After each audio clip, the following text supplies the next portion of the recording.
सुप्रभात बच्चों। 1 जनवरी को मैंने आप लोगों को पाठ 15 क्रिया और काल के अंतर्गत क्रिया के बारे में समझाया था कि क्रिया किसे कहते हैं और क्रिया को किन आधारों पर बांटा जाता है और उसके कितने भेद हैं।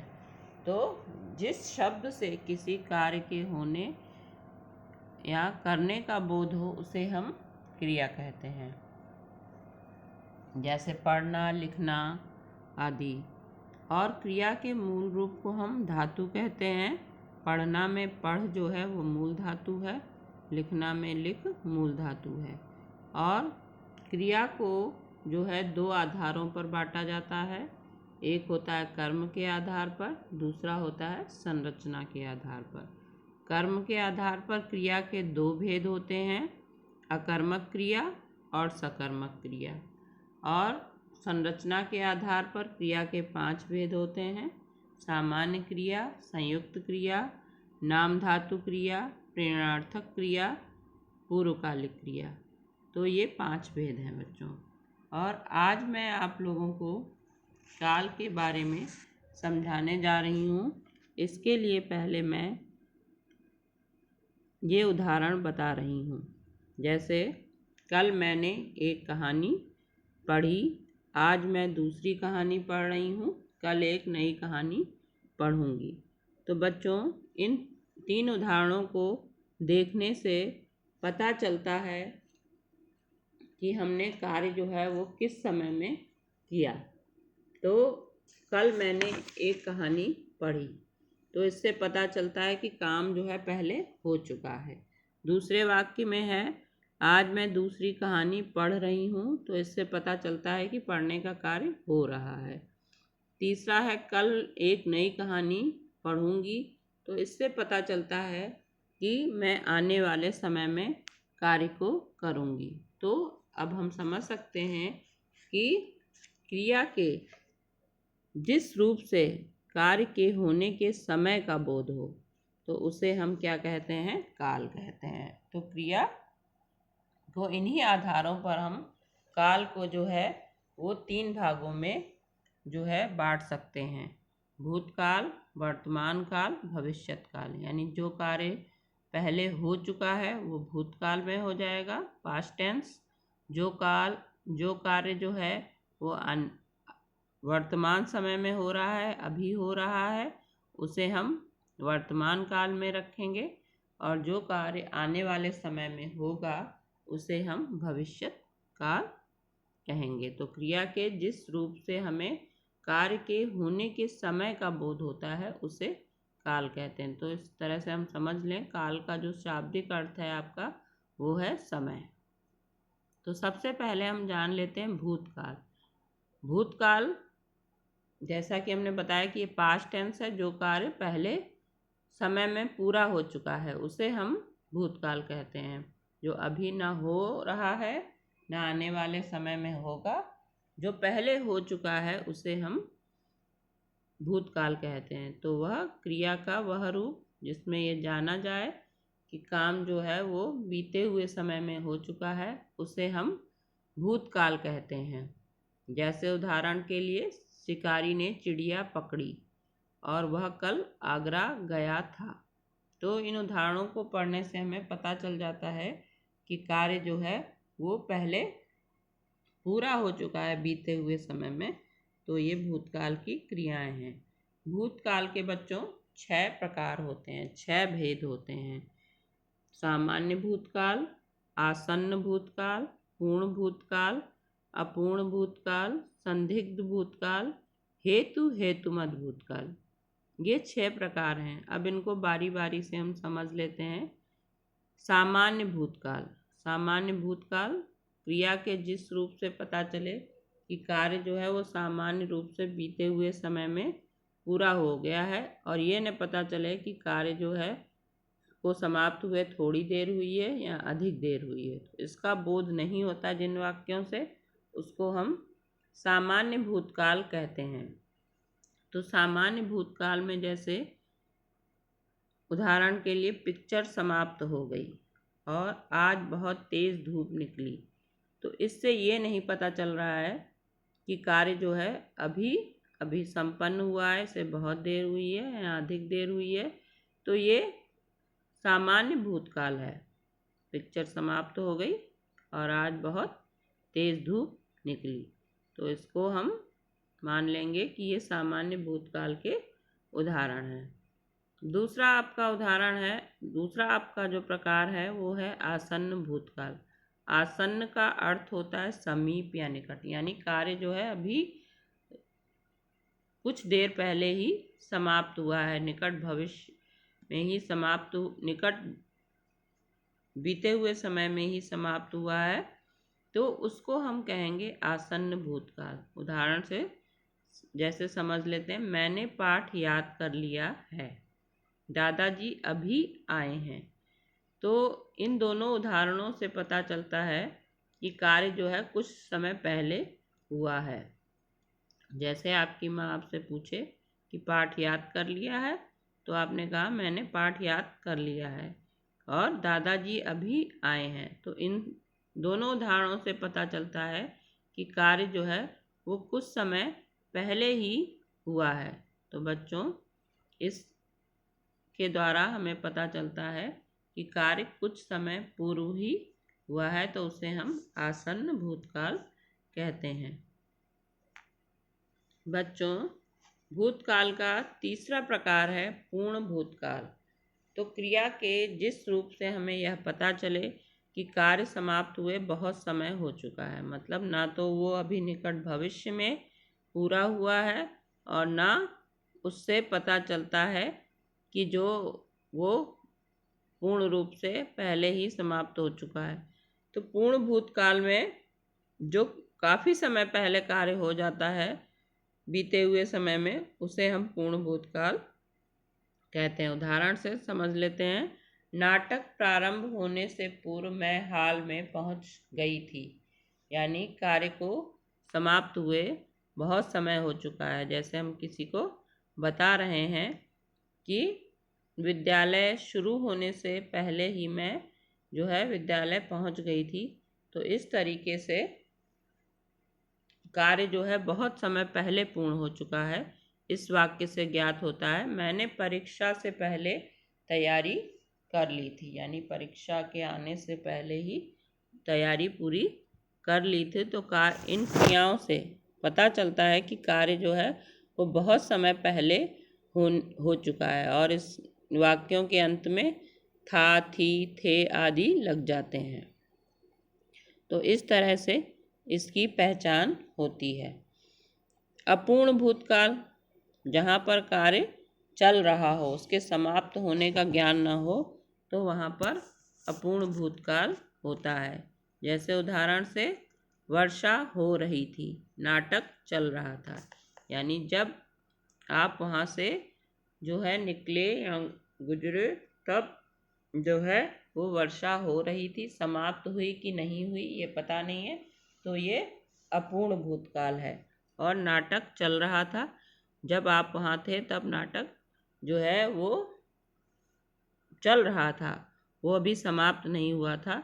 तो इस तरह का जहाँ संकेत मिलता है, वहाँ पर कार्य अपूर्ण होता है, वहाँ पर अपूर्ण भूतकाल होता है। इसमें रहा, था, रही थी, रहे थे, ये आदि अंत में लगते हैं। इनसे हमें पता चलता है कि जो है कार्य चल रहा था और अभी समाप्त नहीं हुआ था। उसके बाद बच्चों, पांचवा प्रकार है संदिग्ध भूतकाल। संदिग्ध, जैसा कि शब्द से ही पता चल रहा, जहाँ संदेह की स्थिति हो, है ना, ये पता ना हो कि कार्य पूर्ण रूप से हुआ था या नहीं हुआ था, संदेह बना हो। जैसे उदाहरण से समझ लेते हैं, गाड़ी छूट गई होगी, गाड़ी छूट गई होगी, परीक्षा समाप्त हो चुकी होगी। क्योंकि हमें पता है गाड़ी का समय, जैसे मान लो कोई गया है गाड़ी से और गाड़ी के समय का जो है वो 4 बजे है, और हमने अपनी घड़ी देखी घर में और हमने अनुमान लगा लिया कि गाड़ी छूट गई होगी। हो सकता है छूटी भी हो या ना हो, लेट हो, तो वो बाद में भी जाए, तो इसलिए जहाँ पर संदेह की स्थिति बनी हो वहाँ पर जो है संदिग्ध भूतकाल होता है बच्चों। और इसके अंत में जो है आप लोगों को वाक्य में होगा, होगी ये शब्द लगे होते हैं, तो इससे हम जान जाते हैं कि ये संदिग्ध भूतकाल है। उसके बाद बच्चों छठा प्रकार भूतकाल में आता है हेतु हेतुमद भूतकाल। इसमें क्या होता है कि एक दो वाक्य होते हैं, एक में कार्य को जो क्रिया होती है उसका कारण बताया जाता है, मतलब एक जो वाक्य है वो दूसरे वाक्य पर आधारित होता है, तो ये एक मिश्रित वाक्य होता है। उसमें हम हेतु हेतुमद भूतकाल के रूप में जानते हैं, जिसमें एक क्रिया दूसरी क्रिया पर आश्रित होती है। यदि ऐसा होता तो ऐसा हो जाता। तो इस तरह से पुलिस समय से आ जाती तो चोर पकड़ा जाता। तो चोर के पकड़ने का जो कारण है वो पुलिस का आना है। तो ये चोर पकड़ना मुख्य वाक्य है और ये आश्रित है पुलिस के आने पर। तो इस तरह से ये मिश्रित वाक्य है, जहाँ एक क्रिया दूसरी क्रिया पर आधारित होती है, उसे हम मिश्रित वाक्य कहते हैं। वर्षा होती तो फसल अच्छी होती। तो फसल का अच्छा होने का कारण जो है वर्षा का होना है। तो एक वाक्य एक क्रिया जब दूसरी क्रिया पर आश्रित होती है तो वहाँ पर हेतु हेतुमद भूतकाल होता है। हेतु हेतुमद का अर्थ होता है कारण। तो जो एक क्रिया दूसरे पर आश्रित होती है, मतलब फसल अच्छा होने का जो कारण है वो वर्षा का होना है।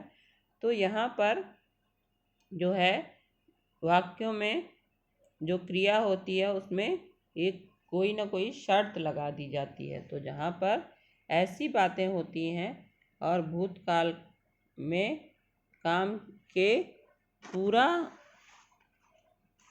होने का पता चलता है, तो ऐसे में मूल धातु के साथ ता तेती आदि शब्द भी अंत में लगे होते हैं। तो बच्चों ये आपके भूतकाल के 6 भेद थे। सामान्य भूतकाल, आसन्न भूतकाल, पूर्ण भूतकाल, अपूर्ण भूतकाल, संदिग्ध भूतकाल, हेतु हेतुमद भूतकाल। अब बच्चों हम वर्तमान काल के बारे में जानेंगे। तो क्रिया के जिस रूप से पता चले कि कार्य जो है वो वर्तमान समय में जो है चल रहा है, हो रहा है, उसे हम वर्तमान काल कहते हैं। मैं अखबार पढ़ रहा हूँ, पढ़ रही हूँ, माँ पूजा करती है। तो इन वाक्यों से हमें ज्ञात होता है कि कार्य जो है वो वर्तमान समय में हो रहा है, अतः ये वर्तमान काल की क्रियाएं हैं। वर्तमान काल भी जो होता है हमारा, उसके 3 प्रकार होते हैं बच्चों। सामान्य वर्तमान काल, अपूर्ण वर्तमान काल, संदिग्ध वर्तमान। तो जब सामान्य रूप से साधारण रूप से वर्तमान काल की क्रिया का होना पाया जाए तो उसे हम सामान्य वर्तमान काल कहते हैं। बच्चा चित्र बनाता है या वह चित्र बनाता है, दिया जलता है। तो ये सामान्य वर्तमान काल है। इसके वाक्य में मूल धातु के साथ ता है, ती है, ते है आदि शब्द जोड़ दिए जाते हैं, तो वहाँ पर सामान्य वर्तमान काल होता है। अपूर्ण वर्तमान काल में अंत में रहा है, रही है, रहे हैं ये शब्द जोड़े जाते हैं। तो जिस क्रिया के द्वारा ये बोध हो कि कार्य जो है वो जारी है, अभी वर्तमान काल में शुरू हुआ और अभी चल रहा है, तो वहाँ पर जो होता है अपूर्ण वर्तमान काल होता है। वह चित्र बना रहा है, दिया जल रहा है, तो कार्य जारी है यहाँ पर। तो इन वाक्यों में पता चल रहा है हमें कि कार्य जो है वर्तमान समय में हो रहा है और अभी समाप्त नहीं हुआ है। तो इस जगह अपूर्ण वर्तमान काल होता है। इसमें रहा है, रही है, ये मूल धातु के साथ प्रयुक्त होते हैं। तीसरा बच्चों है संदिग्ध वर्तमान काल। जैसा कि आप लोग ने भूतकाल में भी पढ़ा था, संदिग्ध का अर्थ होता है संदेह, जहाँ पे क्रिया के होने में जो है वो संदेह पाया जाए कि कार्य हुआ है या नहीं, तो वहाँ पर जो है वो संदिग्ध वर्तमान काल होता है। वह चित्र बनाता होगा, दिया जलता होगा। तो इसमें ऊपर के वाक्य में जो है क्रिया से पता चल रहा है कि वर्तमान काल में कार्य के होने में संदेह है। तो इसके अंत में ता होगा, ती होगी, ते होंगे आदि जुड़ता है और हमें पता चल जाता है कि कार्य जो है निश्चित रूप से हुआ है या नहीं हुआ है, इसमें संदेह है। तो बच्चों ये थे वर्तमान काल के आपके 3 भेद। सामान्य वर्तमान काल जिसके अंत में ता है, ती है, ते है आते हैं, और अपूर्ण वर्तमान काल मूल धातु के साथ रहा है, रही है, रहे हैं आते हैं, और संदिग्ध वर्तमान काल में ता होगा, ती होगी, ते होंगे ये आदि जोड़ते हैं। उसके बाद बच्चों तीसरा जो आपका काल है वो है भविष्यत काल। भविष्यत काल यानी कि फ्यूचर टेंस। इसमें आप लोग को जब कार्य आने वाले समय में होना होता है, जहाँ में हमें पता चले क्रिया के जिस रूप से कि कार्य जो है आने वाले समय में होगा, तो उसे हम भविष्यत काल कहते हैं। जैसे हम कल मथुरा जाएंगे और पिताजी कल आएंगे। तो इन वाक्यों से पता चल रहा है कि कार्य आज नहीं होना है और कार्य आने वाले समय में होगा। तो भविष्यत काल के हमारे 2 प्रकार होते हैं, सामान्य भविष्यत और संभाव्य भविष्यत, यानी फ्यूचर इंडेफिनिट और फ्यूचर डाउटफुल, जहाँ पर संभाव्य भी वही संदेह की स्थिति है। सामान्य भविष्यत में देखते हैं क्रिया के जिस रूप से हमें पता चले कि सामान्य रूप से जो है कार्य जो है आने वाले समय में होगा, तो उसे हम सामान्य भविष्यत काल कहते हैं। जैसे कल मैच होगा, हम कल शिमला जाएंगे, तो ये निश्चित है कि ऐसा होगा, तो इसे हम सामान्य भविष्यत काल कहते हैं। तो इन वाक्यों के अंत में गा, गे, गी ये लगा होता है। इससे हमें पता चलता है कार्य आने वाले समय में निश्चित रूप से होगा। संभाव्य, उसके बाद है संभाव्य भविष्यत काल। तो जिस रूप से क्रिया के पता चले कि कार्य जो है वो भविष्य में होने की संभावना तो है पर निश्चित नहीं है, यानी जहाँ पर संदेह बना हुआ है, तो वहाँ पर होता है संभाव्य भविष्यत काल। संभावना है, हो भी सकता है और नहीं भी हो सकता है। शायद कल मैच हो, जैसा कि शायद शब्द से ही पता चल जा रहा है कि शायद लगा हुआ है, कल मैच हो या ना हो सकता है हम सब कल शिमला जाएं। तो यहाँ पर हो सकता है, तो ये शायद और संभवतः या हो सकता है, अगर ये शब्दों का प्रयोग होता है और कार्य के होने का जो है सही रूप से पता नहीं होता है कि ये कार्य निश्चित रूप से होगा या नहीं होगा, तो वहाँ पर होता है आप लोगों का संभाव्य भविष्य काल। तो बच्चों ये थे आप लोगों के काल के भेद। तो काल के हम इसको संक्षिप्त रूप से पुनः समझ लेते हैं। तो क्रिया के जिस रूप से हमें काम के होने का समय का पता चले उसे हम कहते हैं काल। काल के 3 भेद हैं, भूतकाल, वर्तमान काल, भविष्यत काल। और भूतकाल के 6 भेद हैं, सामान्य भूतकाल, आसन्न भूतकाल, पूर्ण भूतकाल, अपूर्ण भूतकाल, संदिग्ध भूतकाल।